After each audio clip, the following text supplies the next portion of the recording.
فجر میں ایک صحابی نماز پڑھ رہے ہیں اللہ کے نبی صلی اللہ علیہ وسلم کے پیچھے، نماز پڑھتے پڑھتے سلام پھیرتے ہیں سب جب لوگ، یہ صحابی اٹھتے ہیں اور تیزی سے نکل جاتے ہیں۔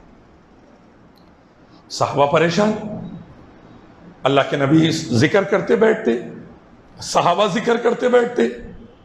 سنت ہے نا بھائی، فرض نماز کے بعد آمین آمین آمین بول کے بھاگنا نہیں ہے، ذکر کی سنت ہے۔ اللہ کے نبی نے فرمایا فرض کے بعد جو آیت الکرسی پڑھے گا، ہر فرض نماز کے بعد ایک بار جو آیت الکرسی اللہ لا الہ الا هو الحی القیوم پڑھے گا، مرتے ہی جنت میں جائے گا انشاءاللہ۔ اللہ ہم سب کو اس میں کر دے، مالک امت کو اس میں کر دے اللہ۔ صحابہ بول رہے ہم ذکر کرتے بیٹھتے، ایک بندہ نکل کے چلے جا رہا، ایک دن، 2 دن، 3 دن، بخاری کی حدیث۔ صحابہ بولے اللہ کے رسول ایک اللہ کا بندہ ہے، اٹھ رہا چلے جا رہا، اٹھ رہا چلے جا رہا۔ اللہ کے نبی نے فرمایا اب روک لو اس کو، پکڑ لو۔ چوتھے دن وہ صحابی نکلنے لگے، صحابہ پکڑ لیے۔ بندہ ایک چادر باندھ کے نماز کے لیے آیا ہوا تھا، مدینے کی کڑاکے کی سردی، ایک چادر میں آیا ہوا ہے۔ صحابہ بولے اللہ کے نبی نے پیش کرنے کا حکم دیا، وہ اللہ کے بندے نے کہا نہیں مجھے جانے دو۔ صحابہ نے کہا نہیں تم چلے جا رہے ہیں، ہم فکر مند ہیں، کیا مسئلہ ہے، چلو۔ رسول اللہ نے پیش کرنے کا حکم دیا صلی اللہ علیہ وسلم، پیش کیا گیا۔ اللہ کے نبی نے پوچھا اللہ کے بندے کیا مسئلہ ہے، اٹھ رہا چلے جا رہا نماز کے بعد، ذکر کرتے نہیں بیٹھ رہا۔ بولے اللہ کے رسول میرے اور اللہ کے درمیان کا معاملہ ہے، رہنے دیجئے۔ اللہ کے نبی نے فرمایا اللہ کے بندے ہم کو بتا دے کیا مسئلہ ہے، دل میں الجھن آ گئی، ہم لوگوں کی پریشانی ہو رہی، کیا مسئلہ ہے بتا دے۔ وہ صحابی تردد کے ساتھ بتانے لگے اے اللہ کے رسول خوب پیسے والا تھا میں، مال دولت غلام گھر جائیداد سب تھا، آپ کی آواز سنی لا الہ الا اللہ تفلحو، قل لا الہ الا اللہ تفلحو، کہو نہیں ہے کوئی معبود سوائے اللہ کے اور یہ مان لو اور کامیاب ہو جاؤ۔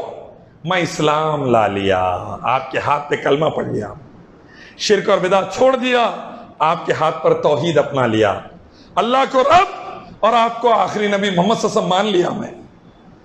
پھر کیا ہوا اللہ کے نبی، مجھ پر آزمائشیں کھل گئی۔ اللہ نے وعدہ کیا تھا بغیر آزمائش کے جنت نہیں ہے، سورہ عنکبوت کی آیت نمبر 3 سے 5۔ کیا یہ سمجھتے ہیں کہ یہ کہنے پر کہ اللہ اور آخرت پر ایمان لائے جنت میں جائیں گے؟ ہرگز نہیں، جب تک اللہ ان کو آزما نہ لے۔ سورہ بقرہ میں اللہ فرماتے ہیں تم کو تمہاری جانوں سے، تمہارے مال سے، تمہاری اولاد سے اللہ ضرور آزمائے گا، یہ جاننے کے لیے کہ تم میں ایمان والے کون ہیں۔ دے کے بھی آزمائیں گا، چھین کے بھی آزمائیں گا۔ اللہ کے نبی کے 7 بچے، 6 بچوں کا جنازہ اللہ کے رسول نے اٹھایا صلی اللہ علیہ وسلم، 6 بچوں کا جنازہ نبی نے اٹھایا۔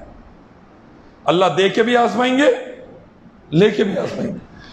صحابی کہتے اللہ کے رسول مال و دولت بہت، جائیداد غلام سب، میں میری بیوی مزے میں، ایمان لایا میں، آزمائشیں شروع ہو گئی، نقصان پہ نقصان، نقصان پہ نقصان، مال چلے گیا، جائیداد چلی گئی، کاروبار چلا گیا، گھر کا سامان بک گیا، غلام اور لونڈی بک گئے، میں اور میری بیوی کے پریشانی کے دن آئے، فاقے ہونے لگے، ہم نے اپنے کپڑے بھی بیچ دیے، اب ایک چادر بچی ہے، گھر میں میں نے گڑھا کھودا ہے، میری بیوی گڑھے میں جا کر بیٹھتی ہے، میں آتا ہوں چادر لپٹ کر نماز پڑھتا ہوں، گھر جا کر وہ چادر بیوی کو دیتا ہوں، وہ گڑھے میں گڑھے میں بیٹھتا ہوں، وہ باہر آ کر نماز پڑھتی ہے ایک چادر کے اندر۔ یہ سننا تھا اللہ کے نبی کی آنکھ سے آنسو جاری، آنکھ سے آنسو جاری۔ کروڑ پتی انسان ایمان لانے کے بعد مٹی کے اوپر آ گیا، کعبۃ اللہ کے رب کی قسم توحید کے اندر ذرہ فرق نہیں آیا، سنت میں ذرہ فرق نہیں آیا، بیوی گھر میں اس حالت میں ہے، چادر لپیٹ کر فجر کی نماز کے لیے آ گیا۔ یہ سٹینڈرڈ تھا تقوی کا، تو اللہ نے فرشتوں کو نازل فرمایا ان کی مدد کے لیے۔ قالوا ربنا اللہ ثم استقاموا، جس نے کہا میرا رب اللہ ہے اس پر ڈٹ گیا، اللہ نے اس کے لیے فرشتوں کو نازل فرما دیا ہے مدد کے لیے۔ تتنزل الملائکہ، ہم اس کے لیے فرشتوں کو نازل کریں گے، تقوی وہ تھا تو جبرائیل فرشتوں کے ساتھ آ گئے تھے. آج کا تقوی ایسا ہے مولوی 2 کوڑی کی قیمت پر حرام کو حلال کا فتویٰ دے دیتا ہے. اللہ نے غیروں کے ہاتھوں ذلیل کر کے دنیا بھر میں ذلت ہمارا نصیب کر دیا ہے.